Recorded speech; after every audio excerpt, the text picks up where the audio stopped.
Welcome to The Explainer. Today, we're jumping right into Chapter 3 of the 2024 book, Assessment for Language Teaching by EP4 and Constant Leung.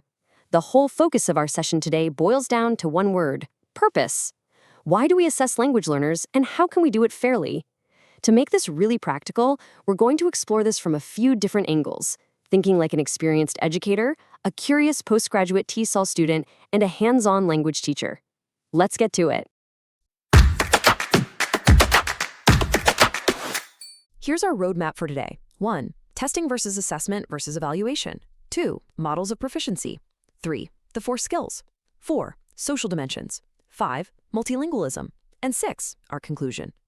So what should you actually take away from all of this? Well, there are 3 big things to master by the end of this explainer. First, you're going to understand how testing, assessment, and evaluation fit together. They're nested. Second, you'll see that language proficiency is multi-componental. It's definitely not just one thing. And third, we'll talk about the necessary shift toward recognizing social dimensions and fluid multilingualism in the classroom. Keep these in mind because they really drive the purpose of our exploration today. All right, Section 1, Testing, Assessment, and Evaluation. A really profound question that postgraduate students often ask is, what's the actual difference between these 3 terms? We toss them around interchangeably all the time, right? But to build real assessment literacy, we need precise boundaries. Imagine 3 concentric circles, kind of like a bullseye. Testing is that smallest innermost circle. It's a very specific, standardized procedure. Think of a formal exam. Now, enveloping that is assessment, which is a much broader circle of evidence gathering. It includes tests, sure, but also informal observations and tasks. And finally, evaluation is the biggest, overarching circle. That's the process of judging the quality of all that collected information to figure out a student's true learning status. Let's ground this in a real classroom scenario, because that makes the purpose crystal clear. Say an early career teacher gives a standardized midterm exam packed with multiple choice questions. That is strict testing.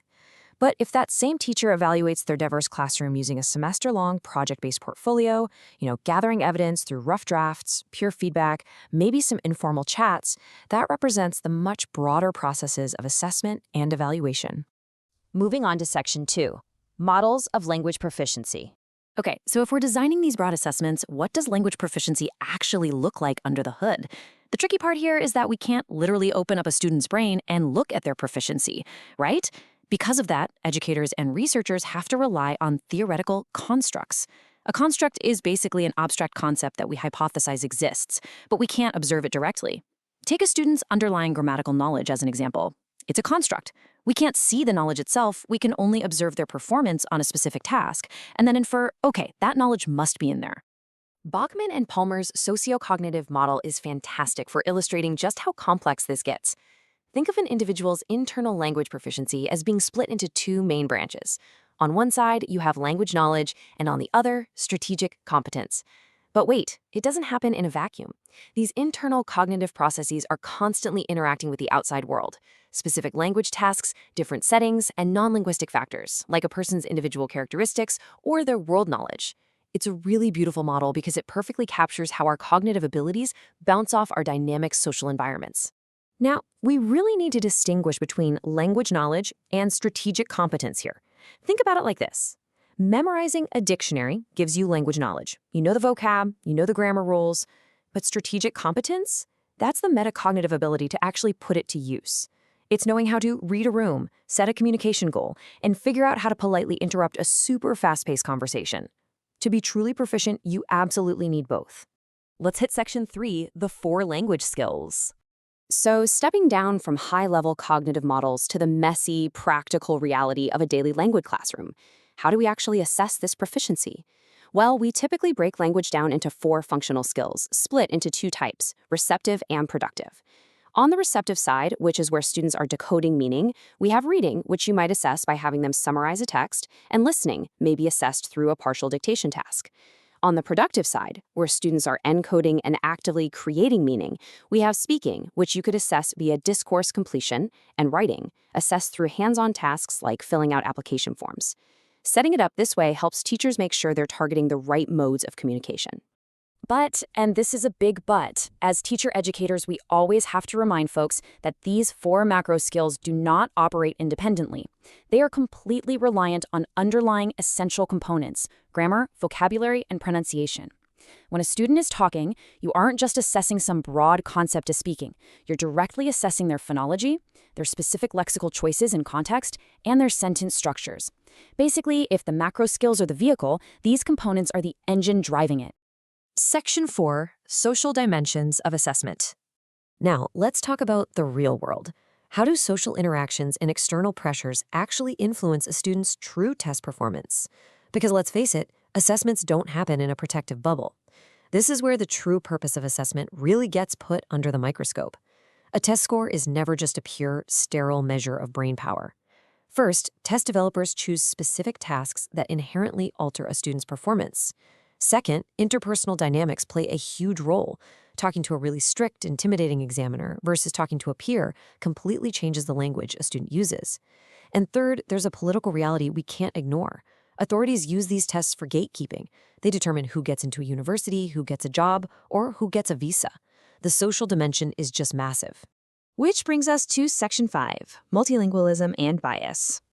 For teachers in the trenches, a huge recurring challenge is that traditional assessments often end up penalizing diverse learners. How? By judging them against this idealized monolingual native speaker benchmark. And that completely brings the validity of the assessment into question. There's a pivotal quote from Ch3 DeVille cited in the text that hits the nail on the head. It says, "Multilingual constructs could be more problematic for test designers to assess. How should the different languages used by a speaker in a multilingual social interaction be recognized and scored?"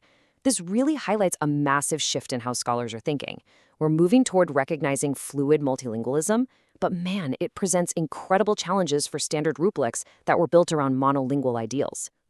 So this brings up a really urgent question about the whole purpose of our evaluations. How on earth do we accurately score multilingual social interaction without linguistic bias? Imagine a plurilingual student drawing on their entire rich linguistic repertoire. Maybe they're mixing English syntax with Spanish vocabulary to perfectly and effectively communicate a point to a peer. Traditional rubrics look at that and just mark it as an error. Our current assessment tools are really struggling to capture the true communicative competence of learners in the real globalized world. Finally, Section 6, fostering assessment literacy. We've covered a ton of theory today, everything from nested concepts to sociocognitive models, down to the very real problems with monolingual rubrics. But how does knowing all this actually empower you? The answer is assessment literacy. Let's cement those 3 big takeaways we started with. Number 1, testing is just one small standardized piece of the much broader puzzle of educational evaluation. Number 2, proficiency isn't just about memorizing vocab. It's about complex language knowledge, interacting dynamically with strategic competence. And number 3, if we want to be fair and effective educators, we absolutely have to account for social contexts, the impacts of gatekeeping, and the everyday realities of fluid multilingualism. I want to leave you with a final thought, looking at this right from the perspective of a classroom practitioner standing at the front of the room. How will this assessment literacy reshape the way you evaluate language learners tomorrow? Think about it. Every test you hand out, every rubric you design carries a profound purpose and real-world impact for your students. I challenge you to take this knowledge and use it to make fairer, more informed decisions in your own educational context. Thanks so much for joining me for this explainer today. Keep learning, and I'll catch you in the next one.